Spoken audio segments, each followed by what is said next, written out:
Halo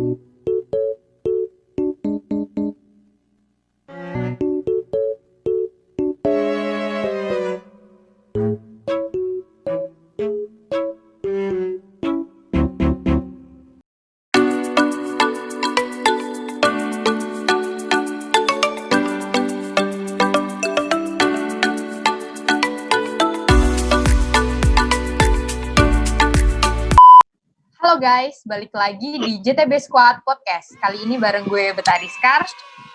Dan gue Heidi Pria Permana. Dan kita bakal ngomongin tentang pembelajaran di masa pandemi. Pembelajaran online di masa pandemi. Nah, sekarang udah bulan Agustus nih guys. Corona masih jadi highlights di mana aja.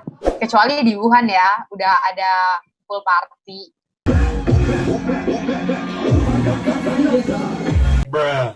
Kilas balik aja nih. SARS-CoV-2 atau nama lainnya tuh virus corona, itu jenis dari coronavirus yang menyerang sistem pernapasan manusia. Jadi penyakit ini itu berbahaya karena dia penularannya mudah. Gitu. Nah, betul banget tuh. Hal tersebut juga buat negara di belahan dunia manapun kesulitan dengan kondisi seperti ini gitu. Sampai-sampai setiap pemerintahan di negara lain tuh harus menerapkan sebuah kebijakan untuk menahan pandemi corona tersebut. Untuk Indonesia sendiri sudah diberlakukan yang namanya PSBB. PSBB apa sih? PSBB itu pembatasan pembatasan sosial berskala besar untuk menekan penyebaran corona ini.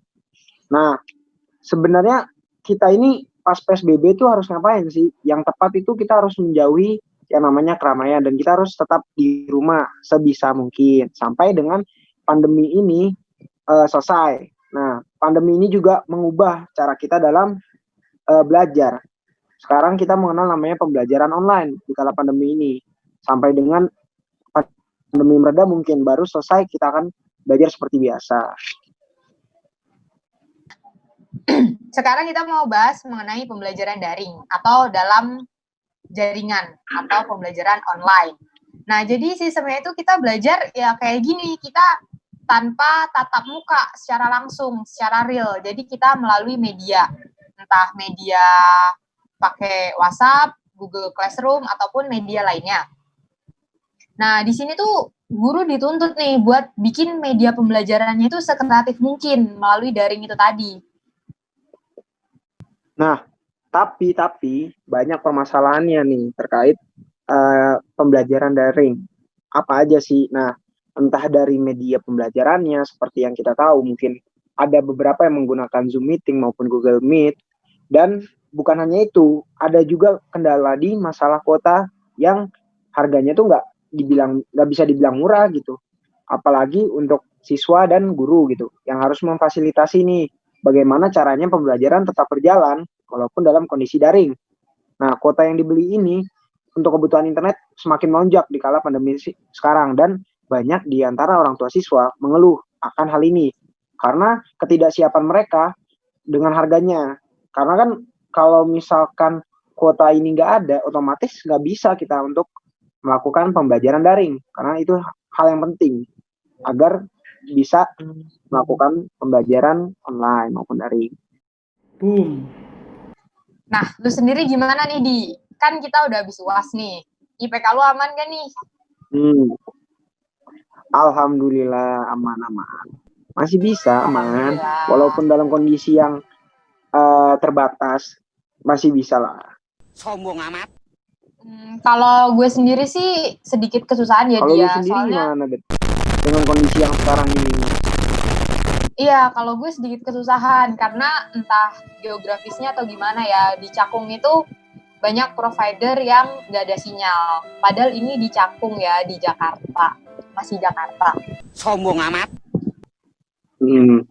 Mungkin untuk kita yang skalanya, bukan skala, maksudnya dalam tanda kutip kita ini sudah kuliah, memang di kita ini dipaksakan atau diharuskan, kita tuh bisa mencari sendiri. Namun akan beda mungkin ya kalau misalkan kita berkaca dari adik-adik kita yang masih di SMA maupun SMP maupun SD, mungkin akan sedikit kesulitan nih buat. Oh ya, jujur ya, kan gue kan juga part time sebagai pengajar private. Justru karena adanya pembelajaran jarak jauh ini, permintaan buat mereka private itu lebih tinggi. Karena ya itu tadi, ternyata banyak kendalanya pembelajaran daring ini. Iya. Nah, kebetulan nih di kali ini narasumbernya itu Bapak Hadi Suratno, SPD MA, itu Wakil Kepala Sekolah Bidang Kurikulum SMP Negeri 54 Jakarta Barat. Bapak Hadi ini selain sebagai guru, beliau juga sebagai penulis di buku seri pendalaman materi UN IPA penerbit Akasia, buku pemantapan persiapan ujian materi IPA penerbit Akasia, dan buku BES IPA terpadu kelas 7 sampai kelas 9 kurikulum 2006 penerbit Gema Sukses. Selamat sore, Pak. Selamat sore, Pak. Nah, di sini kita mau nanya dong, Pak. Pas sekarang ini kan lagi pandemi nih. Nah, sistem pembelajaran daring sekarang ini gimana ya, Pak? Menurut Bapak pribadi, apakah efektif apa tidak, Pak? Menurut Bapak? Baik, memang saat ini untuk mencegah penularan COVID-19, maka dilakukan pembelajaran secara daring atau online. Belum memungkinkan untuk pembelajaran tatap muka. Memang banyak kendala ketika dengan pembelajaran daring. Di antaranya adalah tentang paket internet buat anak-anak yang pembelajarannya di rumah. Tetapi kalau yang ada internetnya lancar sih nggak masalah gitu kan. Nah, tetapi banyak juga untuk di daerah-daerah mungkin tentunya mengalami kesulitan untuk jaringan internetnya. Memang saat ini banyak yang menggunakan aplikasi untuk pembelajaran daring, bisa umumnya melalui WA, kemudian Google Form, Google Classroom, kemudian untuk tatap mukanya ya dengan aplikasi Zoom atau Google Meet gitu. Oh ya, gini Pak, kalau boleh tahu Bapak dalam mengajar selama ini medianya pakai apa nih Pak? Pakai Google Classroom atau Zoom? Untuk menyampaikan ke anak-anak melalui grup WA di dalam kelas masing-masing atau melalui Google Classroom. Nah, kemudian kadang-kadang juga menggunakan Google Form, gitu. Google Form ini biasanya untuk ulangan. Mau nanya dong, Pak, dengan sistem yang sekarang ini, menurut Bapak, apakah memiliki kelebihan, apa lebih banyak kekurangan, Pak? Dan kalau bisa nih, boleh tahu dong, kalau bisa nih, minta dijelasin dong kelebihannya apa dan kekurangannya apa, Pak? Dengan kondisi pembelajaran daring yang sekarang ini, Pak. Oke, untuk pembelajaran secara daring atau online atau yang sering disebut dengan PJJ, pembelajaran jarak jauh, di mana kelebihannya kalau dengan daring ini tidak memerlukan ruang khusus. Berarti anak itu bisa belajar di mana saja, mungkin di dalam rumah, di ruang tamu, di kamar atau yang lainnya. Beda dengan di sekolah berarti harus di kelas khusus. Kemudian waktunya lebih leluasa gitu ya. Itu. Kemudian dengan daring ini juga anak-anak bisa memahami teknologi informasi juga sekaligus sambil belajar di sini dengan daring ini. Dan kalau dibilang praktis ya memang praktis, cukup dengan handphone Android mereka sudah bisa mengikuti pembelajaran gitu. Tetapi ada kekurangannya dalam hal ini. Untuk menggunakan HP-nya atau laptopnya tentunya harus ada jaringan internet atau paket data. Kemudian karena tadi waktunya leluasa berarti anak kurang disiplin dan bisa saja anak itu dalam mengerjakan atau dalam pembelajaran kurang fokus, karena bisa aja ketika mengerjakan kemudian dia tinggal nanti balik lagi bisa gitu. Nah kalau di kelas kan nggak bisa, keluar kelas masuk lagi, keluar kelas kan nggak bisa, tentunya akan ditegur oleh gurunya. Tetapi kalau yang semacam ini paling hanya pengawasan dari orang tua, bisa bolak-balik sehingga tidak bisa saja tidak disiplin lah atau tidak fokus dalam pembelajaran. Kemudian ketika ulangan berarti bisa saja menanyakan ke temannya ya, Pak. atau ke orang tua sehingga enggak murni dari pemikiran dia sendiri. Ini kekurangannya atau kelemahannya kalau dengan daring ini ketika untuk ulangan harian atau ulangan-ulangan yang lainnya gitu. Itu ini untuk kekurangannya gitu ya. Ya Pak, terima kasih Pak. Ya. Salah satu kekurangannya itu kan tadi Bapak bilang siswa bisa pergi sewaktu-waktu gitu ya Pak selama pembelajaran. Ya. Nah, selain pergi tuh menurut saya tuh kan di kelas aja tuh sering ada yang tidur ya Pak. Ya. Apalagi kalau jarang lah itu terjadi kan langsung ditegur oleh gurunya, kemudian bisa saja ditegur oleh temennya gitu, bisa dicolok-colok sama temennya. Tetapi kalau yang ini kan gurunya nggak melihat gitu. Nah, gitu. Buat meminimalisir minimalisir hal itu dari Bapak sendiri tuh gimana? Wajib on kamera kah atau gimana ya Pak? Kalau pakai Google Meet atau Zoom seperti ini ya bisa nampak kelihatan anak itu serius atau tidak, bisa nampak. Tetapi ketika dengan Google Form, misalnya ulangan kan biasanya pakai Google Form ya, nggak ke Google Classroom ya. Nah, mereka ya bisa saja satu soal tunggu dulu gitu kan. Nah, nanti udah ketemu jawaban baru jawab berikutnya kan bisa saja gitu. Tapi kalau di kelas kan ditungguin ada pengawasnya oleh gurunya gitu kan. Iya. Kalau di kelas pasti akan serius gitu. Berarti selama e-learning ini misal pakai Zoom itu salah satu minimalisir siswa pergi meninggalkan pembelajaran itu harus on kamera ya Pak, wajib Pak? Ya, kalau dalam proses pembelajaran, misalnya guru menjelaskan sesuatu materi, ya pakai aplikasi Zoom atau Google Meet bisa, atau conference bisa. Gitu ya. Kalau dari nilai sendiri gimana nih Pak? Nilai selama pembelajaran secara langsung sama secara online ada perbedaan yang signifikan nggak Pak?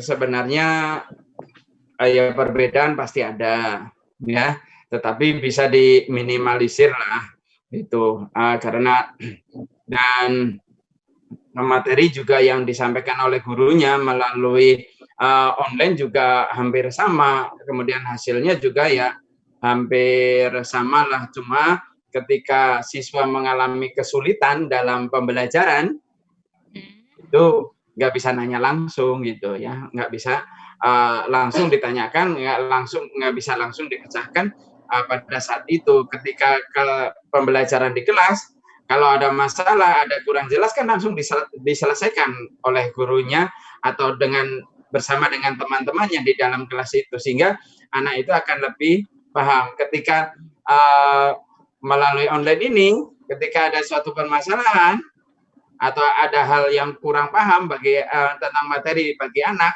tentunya nyari-nyari informasi dulu barangkali, atau bisa juga memang bisa menanyakan tapi ke gurunya, tapi kan proses misalnya melalui WA dan sebagainya, prosesnya yang agak lama gitu. Ya. Kalau misalkan Pak dari Bapak sendiri nih, menurut Bapak lebih baik dengan sistem yang sekarang atau seperti konvensional seperti dulu Pak, kita masuk kelas, kita belajar langsung tatap muka, bagaimana Pak? Menurut Bapak lebih efektif mana Pak menurut Bapak? Baik, kalau situasi yang semacam ini untuk mencegah penularan ya mau nggak mau harus online ya. Tapi kalau dalam hasil pembelajaran tentunya ya lebih baik seperti yang lalu dengan tatap muka. tadi saya sampaikan, ketika ada permasalahan-permasalahan, ada yang kurang jelas kan bisa langsung diselesaikan di situ, sehingga anak bisa paham, ya paham betul gitu kan. Kalau online ini bisa saja ada yang nggak paham, ya udah tertinggal gitu kan. Nah, itu. Ya tetap lebih enak dengan tatap muka gitu. Tentunya semacam itulah gitu ya. Jadi gini, mengulang pertanyaan tadi Pak, seberapa penting sih Pak peran orang tua dalam pembelajaran online ini Pak?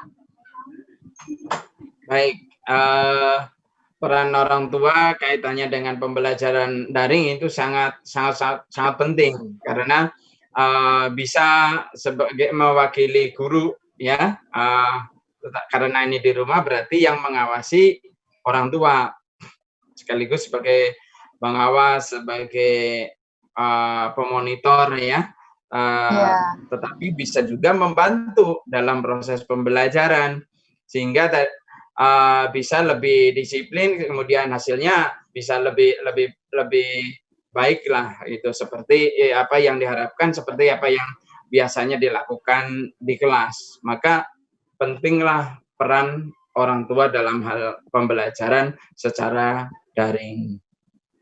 Gitu ya Pak. Jadi gini Pak, kan banyak nih yang berpikiran, walaupun nggak semua, kayak wah pembelajaran online guru enak dong karena tinggal di depan gadget gitu ya istilahnya Pak. Nah dari sisi Bapak sendiri tuh gimana sih selama ini, apa yang Bapak hadapi menanggapi hal tersebut? Baik, sebenarnya hampir sama lah, malah lebih repot karena kita harus tahu paham teknologi informatika ini ya, dan harus ada jaringan internet gitu kan, atau pakai data, itu harus ada selalu. Kemudian kita yang tadinya dalam pembelajaran tidak dengan video, maka sekarang membuat video, malah kadang-kadang untuk hal-hal tertentu persiapan pembelajarannya malah lebih dari biasanya, malah kalau dengan secara daring ini, karena membuat Google Form, membuat Google Classroom, kemudian video pembelajaran, bahkan kadang-kadang seperti model kayak di kelas dengan Google Meet atau aplikasi Zoom, ini kan berarti seperti belajar biasa, tapi persiapannya justru lebih ya. Beda ketika belajar di kelas, perangkatnya tentunya sama ya, seperti dengan daring juga tetap ada perangkat. Kalau di sana perangkat kemudian kita sesuaikan dengan tujuan-tujuan dari proses pembelajaran. Kalau ini tentunya medianya yang lebih gitu, lebih banyak gitu daripada seperti biasanya gitu. Jadi bisa dibilang justru guru lebih repot karena harus mempersiapkan ya Pak, sedangkan kita nih sebagai mahasiswa dan siswa tinggal menggunakan ya Pak. Sama aja, di kelas biasa aja, pertemuan biasa juga ada persiapan.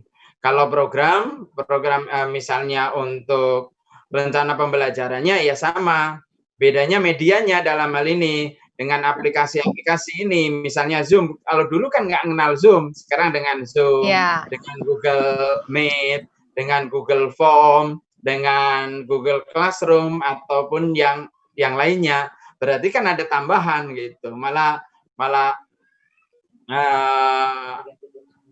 lebih repot barangkali gitu, karena ada tambahan media gitu, media pembelajaran gitu, ya. Ini terakhir nih Pak, pesan Bapak buat kita siswa dan pelajar yang sedang menghadapi pembelajaran jarak jauh ini Pak. Untuk pesan saya, dengan keadaan yang seperti ini, anak-anak tetap mengikuti pembelajaran walaupun secara daring, secara serius. Seandainya ada hal-hal yang kurang jelas, bisa ditanyakan, bisa saja ditanyakan melalui chattingan grup kelasnya ketika menggunakan Google Classroom, atau langsung ke guru pengajarnya juga bisa menanyakan, dan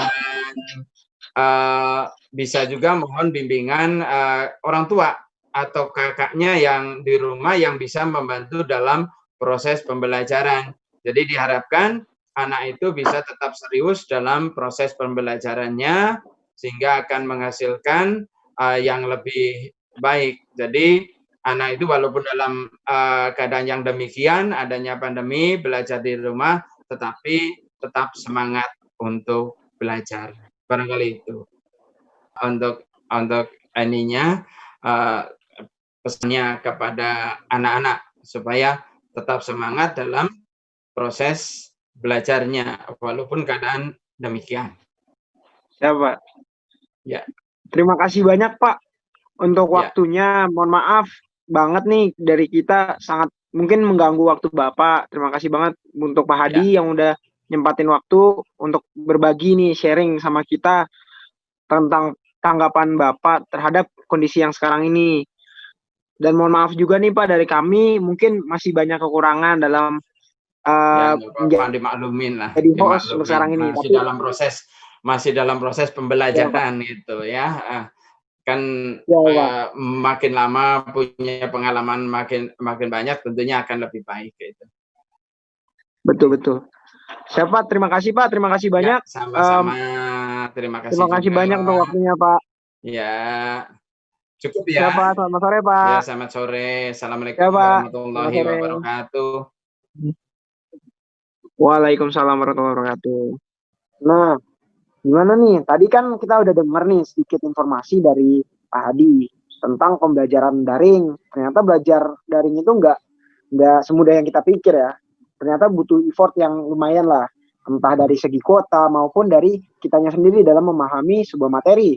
Nah, karena dibutuhkan benar-benar persiapan yang matang kan untuk kedepannya. Bener banget tuh, Di. Selain itu, efektivitasnya juga beda nih antara belajar offline sama belajar online.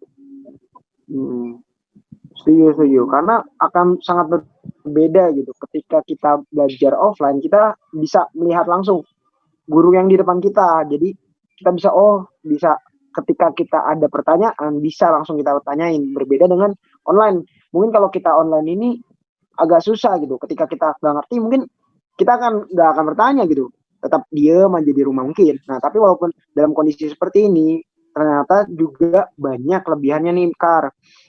Walaupun banyak siswa adik-adik kita nih, banyak yang lebih ingin untuk belajar offline. Seperti yang sebelum ada corona ini loh.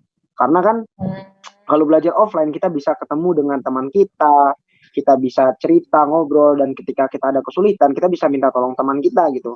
Nggak kayak sekarang. Kalau sekarang mungkin ketika kita ada kesulitan, kita mainnya Google gitu, bukan teman gitu. Iya, bener banget tuh. Mungkin juga faktor karena kita ini termasuk hal yang baru banget kan, kita belajar, tapi tanpa tatap muka tuh bener-bener sesuatu yang baru kan buat manusia tuh. Bukan buat kita doang gitu. Nah, di sini gue harap semoga corona ini cepat selesai dan kebiasaan barunya tuh cepat balik ke kebiasaan lama lagi. Amin. Semoga kembali normal lagi lah seperti sebelumnya. Jadi untuk efektivitas belajar bisa lagi seperti sebelumnya, lebih efektif. Nggak seperti sekarang lah, kurang efektif karena baru. Nah, gimana nih? Masih pada semangat kan belajarnya di rumah?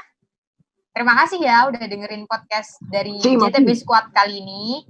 Semoga bermanfaat buat kalian semua. Nah, jangan lupa juga ikutin podcast kita terus karena masih banyak lagi yang akan kita bicarakan ke depannya. Dan gak kalah seru dari yang sekarang juga nih yang kita obrolin sekarang. Dan jangan lupa subscribe dan share ke teman-teman kalian. Ikuti kami melalui akun Instagram official kami yaitu @kknstmkg_unit5 dan @kkan.stmkg.